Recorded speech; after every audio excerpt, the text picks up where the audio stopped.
Happy Valentine's Day and welcome in, my friends. It is the Waffle Mafia podcast again. I caught a bird. What's going on? Kimberly Powers Black, happy Valentine's Day to you as well.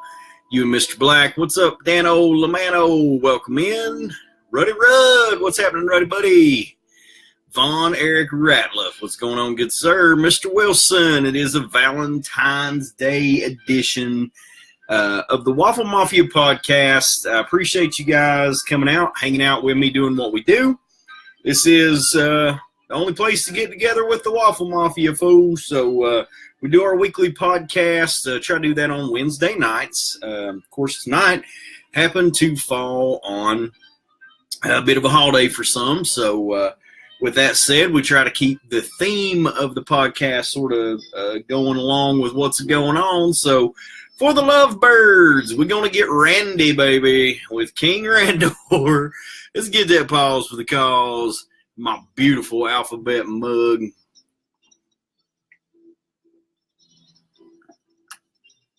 Man, that's what it be. Little pause for the cause from Mr. ABC. What's happening there, Wiley Cat? What's going on, Mr. Coronado, Mr. Dabila? Who else is up in the room? What's happening, my friends? Oh, it's all good. We didn't need to wait. The lady's patient. She's understanding. She knows how much I love you guys, too. So it's important sometimes to let it do what it do. So Ruth, what's happening? Squirrel, what's happening? Thanks for jumping in. What's up, E Daddy? What's happening, my friend? So with Eric jumping in there, we'll say what's up to you, Mr. Firestone. What's happening, Sexstone? What's going down? Got to talk about some stuff that's coming to town. So we got WaffleCon coming up here soon. Of course, that works in conjunction with Lexington Comic-Con. Basically what we're doing, guys, is we're going to show up Mafia fashion. There's just going to be a slew of us, and we're just going to roll in with our Waffle Mafia stuff, and we're going to represent. What we hope to do for WaffleCon is possibly have a booth. If we don't have a booth, you know, we'll set up somewhere. We'll grab a room, or we'll set somewhere and talk. But we're going to be able to slide off to the side and do what we do, and I think it would be cool to give away a couple prizes or two. So when folks come around and asking about the Waffle Mafia and who we are and what we do, we hand out a couple stickers or two, and then maybe do a little draw and get some names on the wheel, and do a freebie on behalf of the Mafia for the folks that are walking by, and then maybe we'll just get another little piece of our pie, and maybe we can do a donation wheel where everybody brings something. Hey, I'm bringing a mint on card for the wheel, or I'm bringing a loose classics for the wheel, and then we can all jump in there and trade. So anybody that brings one that throws it on the wheel, you get your name on the wheel, kind of like we did over at Lord of Destruction Waffles when we did that Toys for Tots deal year before last. So very cool deal. You can donate, and then somebody else can donate and switch prizes. We just roll so everybody gets a prize. So very cool, man. Friggin' call. What's happening, free bird? Caw. Yeah, I got my hotel room booked. Gilbert is ready to go. We'll set up at E Daddy's place if we don't get that booth. Yeah, I mean, it's okay. I mean, what we really want to see is all of us being able to get together and having a chance for us all to hang out in the same place. So, and get to actually see our faces for real. So, hey, just go if you can, man. I mean, that's the idea. We don't have to make it this monstrous, elaborate thing to begin with, but I would like to roll in deep. I'd like to roll in heavy, show our strength in what we do, and have ourselves a pause or two, and we'll do what we do. So, guys, thank you all again. Jumping in a room. What's up, Magnus? What's up, Jacob Terror? What's happening, my friend? Now, I had a couple of things needed to address. Shipping. We do this every week. Shipping. Things are shipped. So there's that. Not 100% everything, but my Lord, I'm at like 97 at this point. So maybe 3% away from a non-shipping day. So there you go. So things are shipped now. I apologize to you guys for being a little lax on that recently. Work life, baby, same problems you guys have.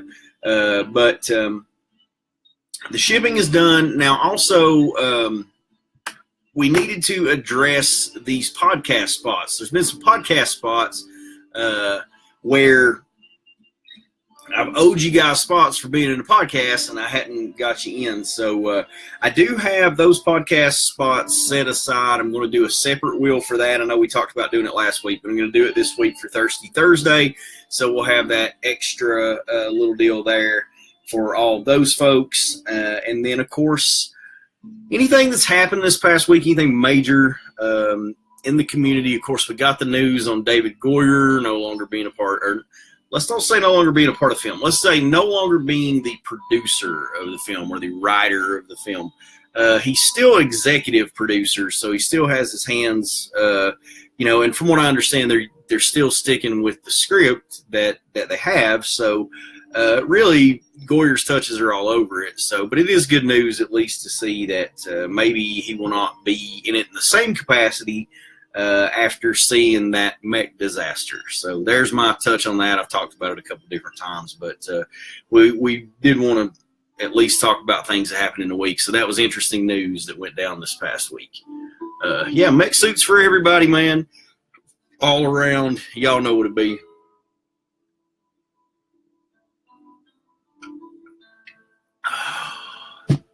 Just getting in them loggers, you see what's happening. Yeah, you got running water. You guys do have that. Tim Burton. No. Oh, Lord, no. Yeah, ma'am. What's all this shit going on? Hey, speaking of getting toys gone, so as you guys know, we're, everybody who's in every week, and y'all know what we do because you hang here and we do the podcast, fool. But for those that don't, here's the way it goes down. Whatever we talk about on Wednesday, on Thursday, we take to Pound Town. So Thursday, for Thirsty Thursday, that's when we get together and do whoever we talk about tonight. We're going to see if we can't do this bad boy, all right? So got the king, man. It's old Randor. So Randy, baby, you getting your Valentine's wish. Because not only are you getting Randy, we're going to talk about his bish. So there you go. There's old Randy and Captain Glenn. And we'll talk about how they met and how they first got it in. So we're going to do a little bit of Randor. And, that's what it be. It's the Burger King, baby. Yeah, that's what I see. But, no. Honestly, guys, this is the version of Randor that, that's Randor to me. You got to have his counterpart, the wondrous Mrs. Glenn. And tomorrow night when we talk about it, we're also going to get this in. So we do have the Marlena suit and the extra Marlena head. So there's a little Valentine's gift instead. Everybody likes a little head. I hope you get your Valentine's going good too. And it is what it is, and it do what it do. So there you go, Captain Glenn, little Marlena. We're going to talk about that tomorrow night. But we got to talk about them tonight because that's how you get to Thursday. You got to get Wednesday done. And we get together and have some fun. What's up, Mr. Otis? What's happening? Scareglow in the room. Let's have a pause for the calls. Boom. So, true love story, Eternian style. Let's talk about Randor for just a little while. The heroic ruler of Eternia is how he's listed. Heroic ruler of Eternia, released in 1987. So Randor, if you guys are familiar, obviously, with sort of the timelines that we're playing within, 87 being the movie and sort of the ending of the line and all that good stuff, Randor being a part of that final wave. So what we saw when we got Randor, he was listed as the heroic ruler of Eternia. Now, interestingly enough, I just said he wasn't released until 87. However, Randor, or King Randor, has been around in some sense since the beginning of Masters. Now, in the very beginning, when he wasn't necessarily named Randor, he was, but he wasn't referred to in that way.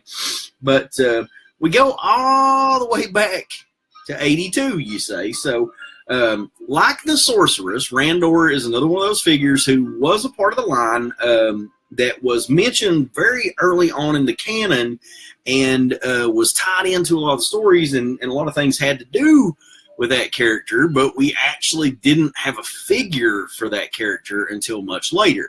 Now, what we started out with King Randor, of course, very different than the final toy that we landed on.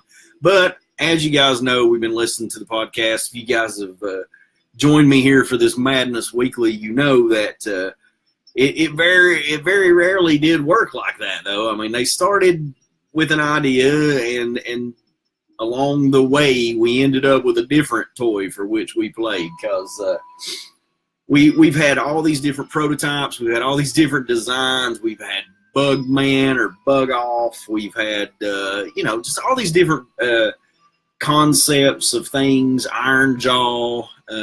And as the artists worked with them and finally worked into a final design, we ended up with the things that we got.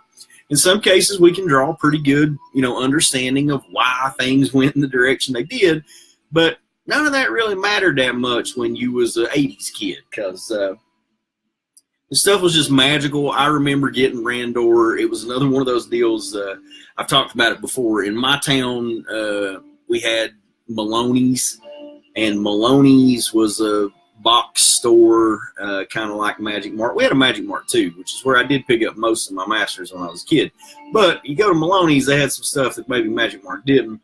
But anyway, I do remember picking up Randor there as well, like along with the Sorceress, and seeing those guys on the end cap and seeing those that final wave of figures there, and they were bright and very interesting. So I don't know. I was very pleased with Randor as a kid. He always seemed to fit the play well.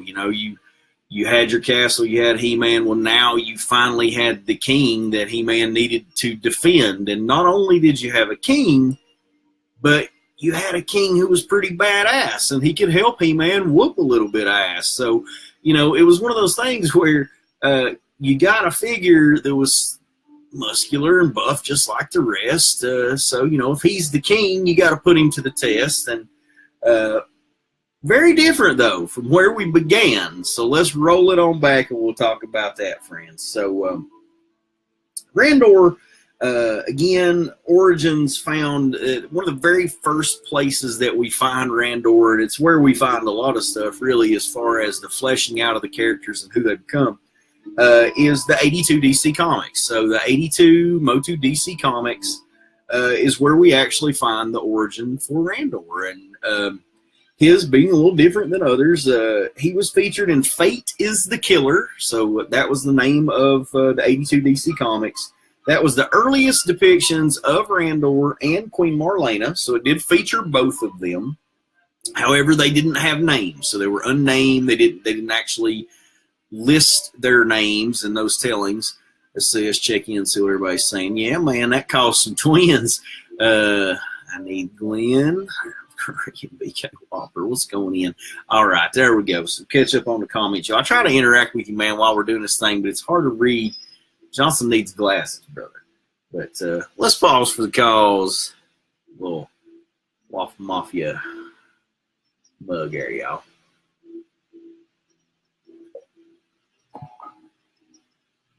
So Fate is the Killer. That was where he's featured at first. But it shows Randor and Marlena, and I don't know if you guys have seen these, but some of the early depictions of them, they were white-haired. So you had white-haired Randor, he had a white beard. Marlena actually had white hair. Hey, what's up, Alice? Let's see. So also same, but was listed as Prince Adam's parents. So even in the earliest depictions, although they didn't have a name, although they didn't really tell anything other than the fact that they were the king and queen, they were listed as Prince Adam's parents, and it was made very clear and apparent that they were the parents of Prince Adam. In To Tempt the Gods, again, white-haired Randor. But in this particular comic, he's very vocal about the fact that he has a disgust for Adam. Adam is very lazy. He's a womanizer, as we talked about in the Prince Adam podcast. Adam just lazy womanizer, likes to get in a little fight or two. So it's very cool that they point out the fact that this disgusts Randor. He's disgusted by his own son. And in truth, he makes it clearly known that really just wishes He-Man was his son. So DC being very careful to point out to you that, man, this Adam, he's just not a nice guy. But, hey, man, if you really want to impress the king, you got to be on He-Man's team. So there you go. A little vocal disgust about Adam. I thought that was interesting, at least, that they pointed it out. He had a preference for He-Man to be his heir. Again, Unnamed King appears in only one panel of the story Key to Castle Grayskull, so that was the very next one. And if you guys remember, we did those DC comics, so we've done them a couple times, actually. They're very sweet if you all have not seen them. You've got DC's To Tempt the Gods, and then the next one is Key to Castle Grayskull, and then there's a third one, and I can't remember what the third one's called, but I think it does have something to do with Grayskull also. But that's a 1, 2, and 3 DC run there. And you can find them on eBay sometimes. Very expensive at times. Sometimes you can get them cheap.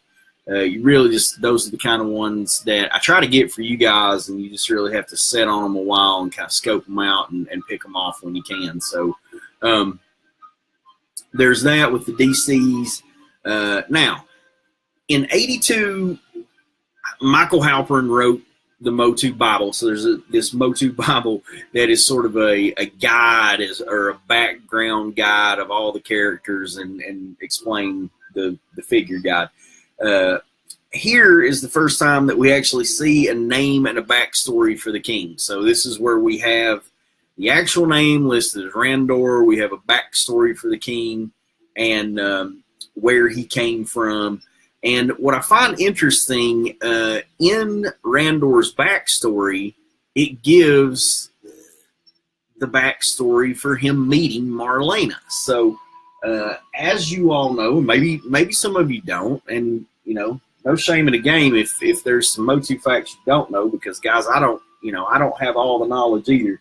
I research these things. There's a lot of things from my childhood that I remember. But, He-Man is life. So we talk about these things in the group, and we talk about these things every day. And I love it when you guys pop up with some cool questions or something that I haven't ever heard of or something that just seems really interesting. And then we delve a little bit deeper into it and find out some kind of crazy shit. So, for those who maybe don't know, there is a backstory with Marlena where Marlena's from Earth. And so she is Captain Glenn, and Captain Glenn is piloting the space shuttle and gets pulled through a dimensional portal and crash lands on Eternium. Now, there's a lot of different spins in this because that, with He-Man, there's a multiverse and there's lots of different things going on. So really, there's a lot of different ways that you can actually look at it. And there's a couple of different ways that it's told. At some points, it's told that Marlena's from Earth, that she crash landed. Of course, always falling in love with Randor and having their son, who is Prince Adam. But that would then make He-Man half Eternian and half Earth, Earthling, which we know that as well. There's some other references to that and lots of other media. But there's also some different kind of things that are told where Eternia is Earth in the future and is actually a time rift that she came through, and some different concepts like that. But really, I mean, what is accepting to me, or the part that I'm cool with or that I roll with, is she's Captain Glenn. I don't know. She's Marlena.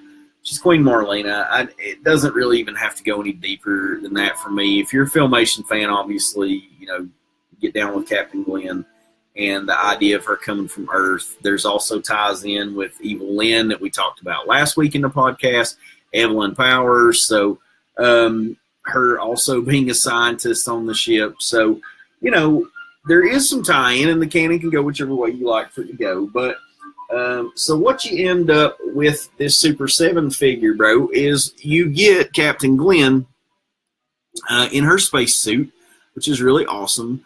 A lot of cool detail put in there. She's got her helmet that is removed. The cover there is removable. She's got a gun. Got her little side pistol as well. So very sweet figure, beautiful, just absolutely gloriously done by the Horseman. So there is she. And then, of course, I got the Marlena pieces for her as well. But a little shout out to the Battle Ram blog, because what was interesting on Battle Ram blog, and the reason that I told you guys all that to tell you this, in that Bible by Halperin, when he is describing Randor and Marlena and sort of giving the background story along with the Queen, it goes on to read this. I'm going to read a piece of it to you from Battle Ram blog because I just thought it was interestingly enough.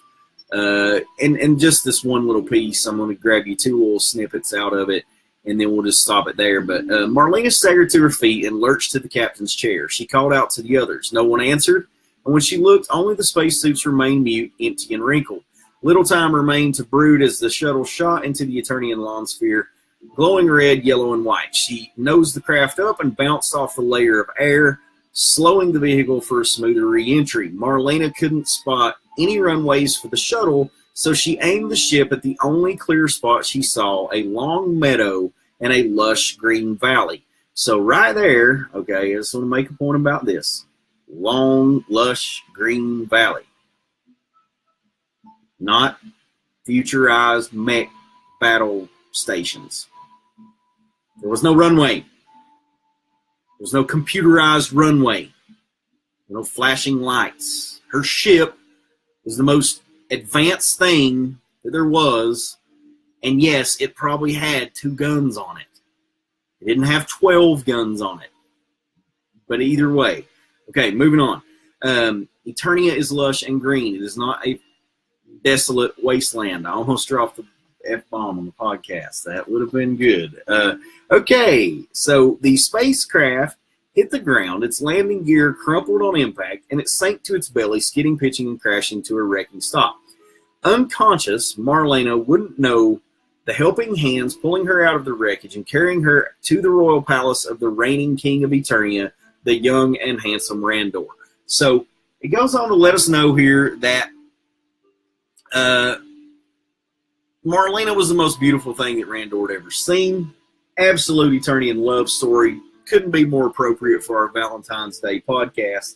Fell in love, and then they give us this little blonde-haired baby. So ain't no big problems there, man. We're cool with that because we couldn't really live without that Adam cat. I mean, you can. You can have He-Man without Adam, but you know what it be. It's a lot easier when he changes into the man of He. So we'll pause for the calls. Let's finish this mug off. And let's get it in. I've got a couple more things to tell you, my friends, about Randall. I'm going to run probably another 5-10 minutes if we can and get on through this Randall, man. And then I got a couple things to tell y'all, some stuff that we're going to get in, and we'll talk about some stuff for tomorrow night's spin. So that backstory that was created in 82 also helped shape the backstory that was used for Filmation Randor. So a lot of what you see there that was created in the Bible was created for printed media. So basically it's just saying that anytime that this particular character is featured in printed media, this is a backstory for that particular character that will be followed. And so that was the idea there. Bit of this, there is a bit of the backstory, and we talked about it just a second ago in To Tempt the Gods. So if you guys have never seen To Tempt the Gods, that's the one that's the DC that has He-Man on the cover, holding the sword. It's got the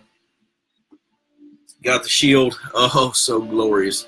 What's happening, Zertush? What's happening, my dude? Killhorse bastard. We'll get to that, too. I got my Randor for 99 cents dump me at Shopco when the line was ending. That's pretty awesome, Magnus. Or Freebird. I actually don't have a vintage Randor, and I was noticing it a minute ago. Going through them looking for one to use for the podcast and talk to y'all about it, and I was like, good Lord. Out of all these figures, I actually don't have a Randor. I don't have a Sorceress either because I was going to use her as a prop during that part. So that was interesting. I got to get on my vintage game. I mean, you guys can see there are a lot of vintage figures back here, and I do have lots of them. But these are the ones that Graylin plays with, and they're his, and he does his thing with them, and that's cool because, I mean, how much cooler would it be to be 1 year old and have his toys that he enjoys them. I do too, and they're awesome to talk about with all of you. So I don't really have a Randor. I don't have a Sorceress either, but I'm trying. We were talking about the other day in the groups. People were talking about getting back into collecting line. Magnus was in there, and a couple other folks. We was just chatting back and forth, and going to go back and start and kind of recollect the vintage line. I want to do that. So we'll probably get into some more vintage stuff for you guys that I'll give away for you guys here coming up soon, because when I start digging for a particular thing, I think you guys know I get on literature and artwork a lot. So that's why I'm always giving away comics for you guys and posters for you guys and that kind of thing, because those are the things that are important to me. So I'm going to go back, try to get into vintage, coming back through.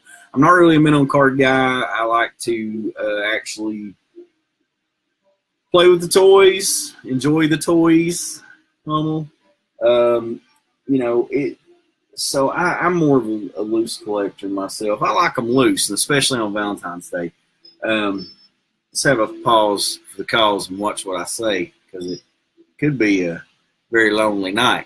Ain't gonna make we'll be making no Prince Adam, all right?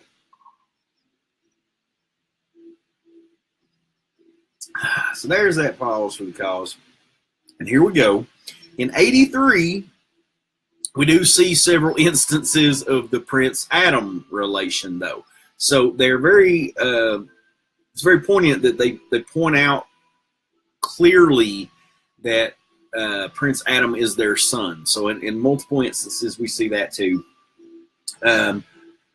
In what I thought was interesting is, so this is in 82 when you see most of this stuff coming out with King Randor, and it's featured the unnamed king. He really doesn't have a name. He's the white-bearded, more of the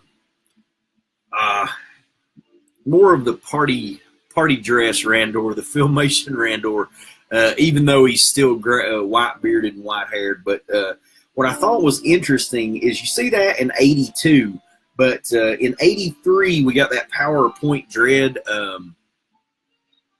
mini, the storybook record that I absolutely love so much with my Point Dread stuff. But in that particular book and record, it does feature Randor, but there is absolutely no mention of Prince Adam, and it's like he does not exist. It's simply Randor is the king, and He-Man, is defending his king. And that was drawn by Alfredo Alcala. So if you guys have never seen that, that's absolutely my favorite. Please go check that out. Killer storybook record. If you guys have never heard it, get on YouTube and type that in. The PowerPoint Dread. It has the whole record on there. Or you can go over to King He-Man and the Masters of the Universe over to Mandalore's page and check that out, because he's got it on there too. And he also has the mini comic of it. So very interesting there that they were very specific about the fact that He-Man was simply, barbarian who is protecting Eternia and defending the castle and defending the palace. So I thought that was cool. He is in the Ordeal of Many Faces. He's also in Menace Trapjaw. He's in Magic Stealer. In all of those, he has the same kingly look, white hair, white beard. At one point in time, early in his development, because we're talking about that too, about how sometimes early in the development of a character, or in the early workings before we get to the prototypes and all that good stuff. Love the DC comics. Yeah, they're amazing. Was Adam ever really worthy of the Sword of Power? I wonder that too, man. I wonder that too. If you go back, and especially if you look at the DC tellings of him, I mean, not quite the most virtuous man to be He-Man. Bit of a womanizer, bit of a drunk, like to have a few brawls. I love the man. But you know what it be. God, I lost my place. You always do this. Let's pause the call. Oh, Coley Culps is hanging with me. It's a drinking game, y'all. Coley bringing the brews. You know what he do? It's Tres Cervezas con Coley. So now the podcast can be listed as bilingual. And hey, if you're going to do it, man, do it tonight because it's Valentine's, right? So, Tres Cervezas con Colin. You know what it be. Okay, so early in the production, I get back to what I was talking about, you see. So early in the production, Randor was actually listed as King Miro. Now, that was surprising to me because in Filmation, Miro was actually king prior to Randor. So he was the king before, and then Randor took over at a later time. Now, I know that the name King Miro rings a bell, and I know that you guys recognize that name, especially for anybody that's of that 2000X fame. You guys know that part of the story or part of the classics canon that the classics told was that Miro was actually Randor's father, and we do see that storyline come into play as well. So that got flashed out with classics a little bit. The idea of Keldor, that gets fleshed out in Vintage. So that's very interesting that they sort of tied all these things together. Now, with Miro, or the idea of him being Miro, that did actually make it into print. And I thought this was interesting too, because it was in the 84, come on, pull out my brain, 84 Motu UK annuals. It actually lists Adam as the son. It's doing a blurb about Prince Adam, and it lists him as the son of King Miro. So Randor will be referred to as Miro there. Later on, again, what we're talking about with the original mini-comics. And so we see in the mini-comics, in the original mini-comics, the search for Keldor, it does hint to the fact that Skeletor is his half-brother. And then, of course, classics expounded on that by making King Miro their father. And so I don't know if that was done, maybe that was based off of something from early on that was a concept. But at one point in time, Randor was being called Miro. He got that right. That's what I heard the story. See, nothing of Randor backstory aside from what 2000X shared. So I like that.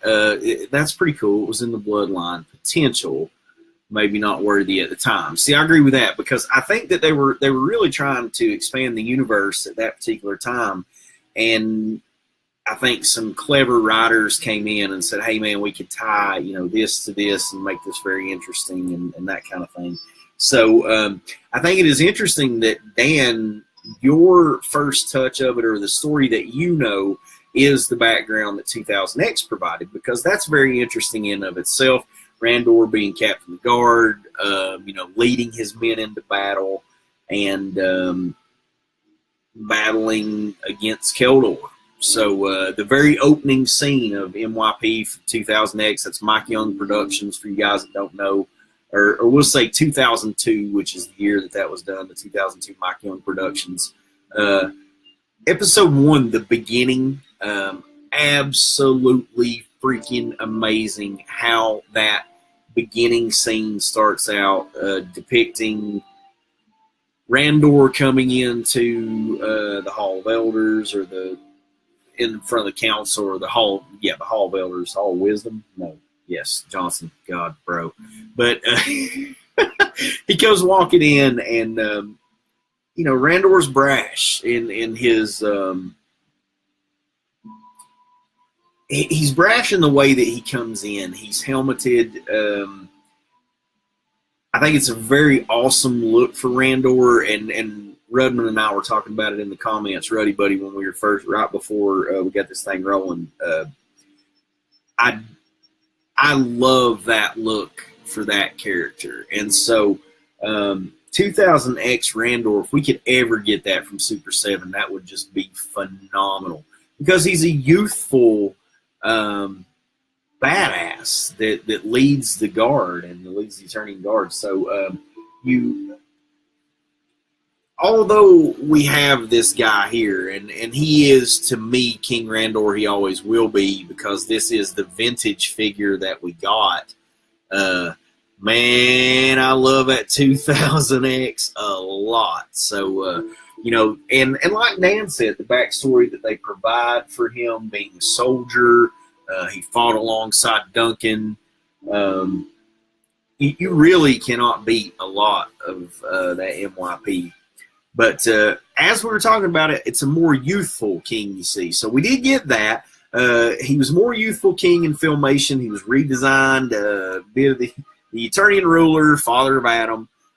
His look in the minis after that was kind of interesting, because after we got Filmation Randor, in the mini comics, we started getting like an amalgamation of Randor. So it was the DC Randors with the gray beard, or the white beard, the white hair, but he was now in the Filmation dress and sort of had the the crown and the really stately looking stuff. Golden Books offered a bit more style for him. Honestly, the mini comics is just where it got strange. I mean, it went from style to style to style. We even had a Randor with pink hair in the Leech comics. That was noted on Battle Ram blog too. So that was very interesting. That we did get a Randor with pink hair. Golden Books, bit more style and panache, man. He was so it was the same look. It was kind of that same stately, kingly look. But they just pimped it up a bit and just gave him, like, everything was a bit more plush. He had the boots with them furs and had them diamonds and them rings and whatnot. When the figure was finally released in '87, what we did get was we just sort of got a conglomeration of everything. So we see what we see here. Of course, this classics being true to the original figure. We had a repaint on the legs. It was He-Man's body. We did have Jitsu's armor. So this was Jitsu's armor. It got a repaint. The head, and the crown, that was a new sculpt. So that part was new. But everything else, and this cape, the cape was new when you got that with the figure, because we never had that particular style before. He had the little thing across the middle that held it together, just a little flexible kind of deal. But Classics, absolutely beautiful job of recreating this figure, being true to the essence of who he is, and sticking true with the Filmation biz, and also still giving us, who he really be. And to me, that's Randor, you see. I mean, he's ready to battle. He goes into battle and he kicks some ass. There you go. So interestingly enough, after that, what you did see was that now the mini comics would adopt this style, and they would pick up this look for Randor, having the armor, and now he's ready to fight. He did have a spear, so he had his spear, but they had the white beard also. So he was featured in Search for Keldor. He was also in, I think, Buzzsaw Hordak was one of them that he's featured in after that. There was one involving the Sorceress that he was in. So that was pretty cool, too. His cross-cell art almost exactly the same as the figure that we got. Norm tapped him a couple of times for some of his posters. He was in a Clamp Champ poster with Snakeface. Let's see who else is in there. Blast Attack, He-Man. Interestingly enough, in the back of that poster, there is some touches of Preternia. So you see a Bionatops, or not a Bionatops, but a Gigantosaur in the background. So you guys check that poster out if you've never seen that. It's really cool. It's a Norm, and it's such a strange gathering of figures, I think, because it has Randor, Squeeze, I think, is in it. You've also got Snakeface. You've got Blast Attack, of course, his association with the Snake Men there. But then you've got Clamp Champ fighting alongside He-Man, and it's clear that they're in a Preternian setting. So I don't know. It was super interesting, that particular poster. I always dug that one. I was really looking forward for you guys to try to get it for you to do along with Randor, but I couldn't get my hands on one. Things that I have gotten my hands on this week, and we're going to wrap this up because really at this point with Randor, there's really not that much more to it. He's featured by William George. He's also featured in some of the Star Comics. He's in a Commodore 64 game, so that's pretty cool if you guys have never seen that. But he is in a He-Man Masters Universe Commodore 64 game. Things that I picked up this week for you guys that I thought was awesome. As you can see over here, can or can't see, I don't know how good you can see that on the podcast, but Pops, man. Pops. We got some Pops. Battle Armor Skeletor, Stratos, Evil Lyn, Merman, Battle Armor He-Man, and Moss Man's mine. Beastman, got Orko. Picked up some comics. Got a couple of other cool things for y'all, yo. So we're going to do a couple of interesting things this weekend, and we'll get in. But we'll talk about that all on Thirsty Thursday, my friend. So for tomorrow night, Thirsty Thursday, we're going to hang out with the King. And since they a couple, his lady he'll bring. I know she'll come too. And we'll see about making this space woman do what it do. And it'll be fun, guys. We'll do Thirsty Thursday. We'll do it all right. And other than that, man, we'll call it a night. Make sure you check out all the other pages, the Waffle Mafia. You got to keep the love going there. And, of course, keep WaffleCon in mind because we're going to get that done, too, as possible because make it do what it